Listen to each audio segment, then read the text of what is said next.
प्रदेश की स्वास्थ्य मंत्री आरती सिंह राव ने गुरुवार को नारनौल के कोरियावास मेडिकल कॉलेज का दौरा किया। इस दौरान उन्होंने IPD, OPD, staff residence, academic block, आपातकाल सेवाओं सहित तमाम सुविधाओं का जायजा लिया। स्वास्थ्य मंत्री ने कॉलेज डायरेक्टर सहित तमाम अधिकारियों के साथ बैठक भी की तथा आवश्यक दिशा निर्देश भी दिए। स्वास्थ्य मंत्री ने नामकरण को लेकर कॉलेज के बाहर चल रहे धरने पर भी पहुंची तथा उनकी मांगों को सुना। स्वास्थ्य मंत्री ने कहा कि उनका प्रयास है कि इसी सत्र से कॉलेज की कक्षाएं प्रारंभ हो। इस दौरान उन्होंने डिनर डिप्लोमेसी, रेवाड़ी में बनने वाले नागरिक अस्पताल तथा स्वास्थ्य सेवाओं से जुड़ी विभिन्न योजनाओं को लेकर जानकारी भी दी।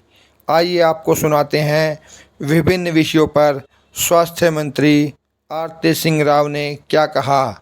आप हमारे चैनल को लाइक, सब्सक्राइब व शेयर अवश्य करें।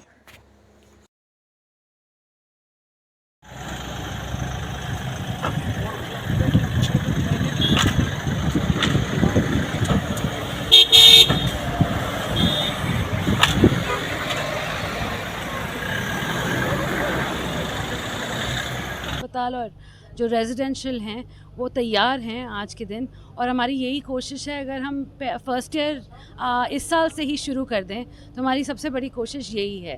तो हमें फैकल्टी की और ज़रूरत है। हम इसके लिए एडवर्टाइज़ भी कर रहे हैं जो कॉन्ट्रैक्चुअल बेसिस पे है आज के दिन, मगर ये बिल हरगिज़ नहीं है कि जो अगर कॉन्ट्रैक्ट पे आएंगे वो रेगुलराइज नहीं हो सकते। अगर वो हरियाणा स्टाफ सिलेक्शन बोर्ड में अपनी अर्ज़ी डाल दें वो भी सिलेक्ट हो सकते हैं रेगुलराइज करने के लिए। तो मैं बस आज के दिन मेरी यही इंतजा है सभी डॉक्टरों से कि आप आएँ हमारे मेडिकल कॉलेज यहाँ पे कोरियावास में। यहाँ अच्छे स्कूल भी हैं, अच्छी हवा भी है, अच्छे परिवहन का नेटवर्क भी है। आप ट्रेन भी पकड़ सकते हैं, अपने बच्चों को स्कूल में भी डाल सकते हैं और नज़ारा देखें, पहाड़ हैं अरावली के, और आप आएँ यहाँ लोगों के आप इलाज करें, लोगों को पढ़ाएं ताकि कोरियावास आने वाले वक्त में ये सबसे बेहतरीन हरियाणा का मेडिकल कॉलेज बन सके। जी मेरा तो यही लक्ष्य है कि हेल्थ मिनिस्टर बनने के बाद कि सारे जो हेल्थ सर्विसेज हैं और मेडिकल कॉलेज और आयुष में डिपार्टमेंट में जितना मैं अपने आप मैं पुश कर सकूं मैं कर रही हूं। हरियाणा और चंडीगढ़ में मैंने बहुत सारी मीटिंगें की हैं। जहां तक हेल्थ सर्विसेज की बात है, डॉक्टरों की बात है, हमने 700 से भी अधिक मेडिकल ऑफिसर्स लगाए हैं पिछले 6-8 महीनों में, और आने वाले वक्त में मेरे को मालूम है अभी भी ज़रूरत है तो और भी लगेंगे। और जो मेडिकल कॉलेजेस से डॉक्टर्स निकल के आएंगे हमारे वो भी बॉन्ड के ज़रिए हमारे लिए काम करेंगे 2 साल या 3 साल कुछ ऐसा ही है। तो आने वाले वक्त में हर साल हमें कुछ 1000 डॉक्टर्स और मिल जाएंगे। तो ये बहुत बड़ी बात है कि हमारी जो वैकेंसीज़ हैं वो पूरी तरह हम भर पाएंगे। मैं अपने पत्रकार बंधुओं से बोलूँगी इसको इतना उछाले ना। एक डिनर ही था जो सबके वो बुलाया था और राव साहब दिल्ली में भी करते आए हैं। फ़र्क बस इतना था कि वो चंडीगढ़ में था क्योंकि अब उनकी बेटी को घर दिलवाया है उन्होंने चंडीगढ़ में। उनका आना जाना चंडीगढ़ में थोड़ा बड़ा है क्योंकि उनके बढ़ा है क्योंकि वो अब चंडीगढ़ में भी रहने लगे हैं। तो उसी कारणवश वो बुधवार का दिन था या मंगलवार बुधवार का था जब सारे विधायक आते हैं चंडीगढ़। आप सभी जानते हैं मंगलवार बुधवार विधायकों का दिन होता है। तो बहुतों ने कहा था उस वक्त भी कि हम राव साहब से मिलना चाहेंगे। तो मैंने कहा कि आ जाओ फिर एक खाना खा लेते हैं। तो फिर बातचीत ऐसी ही हो गई कि अगर हम इनको बुलाएंगे और बाकियों को नहीं बुलाएंगे तो ये लगेगा कि हम पार्शियलिटी कर रहे हैं। तो हमने कहा सबको बुला लेते हैं जिनको भी हम जानते हैं, जिनके साथ हमारे पुराने संबंध रहे हैं, उनको हमने बुलाया। सभी आ गए और फिर 15 दिन बाद आप सभी को इसकी सूचना मिली है और फिर पता नहीं क्या हुआ। लेकिन अभी बाकी प्रदेशों में होता आ रहा है, हरियाणा प्रदेश में नहीं हुआ, ये पहली बार हुआ है।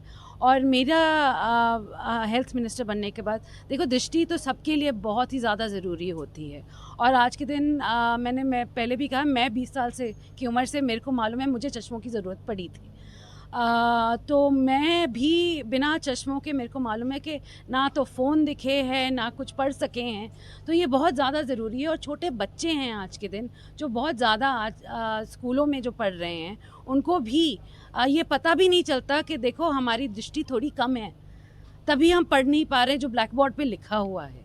तो इस कारण हमने ये योजना शुरू की है और आने वाले वक्त में हमारी पूरा मेहनत रहेगी कि हम इस योजना को सफल बनाएं। कल अटेली, परसों बावल, तरसों कोसली, ये सारे करूँगी जी। जहाँ जहाँ हमारे भारतीय जनता पार्टी के वर्कर्स हैं, हमारे मेरे परिवार के साथ जुड़े हुए वर्कर्स हैं, उनके यहाँ मैं ज़रूर जाऊँगी। उन्होंने इलेक्शन में हमारी बहुत मदद की है, हमारे पार्टी की मदद की है, हमारे पार्टी के विधायकों को जिताया है, तो उनका शुक्रिया अदा करना मैं समझती हूँ कि मुझे करना चाहिए। इसलिए इसी दौर पे मैं सभी के यहाँ जा रही हूँ, और जहाँ तक मैं अपनी विधानसभा में तो 3 दिन जा रही हूँ, तो मेरी कोशिश यही रहेगी कि सबका धन्यवाद, जितना मैं कर सकूं मैं ज़रूर करूँगी। देखो, मैं अपना काम पूरे ईमान से करने की कोशिश कर रही हूँ।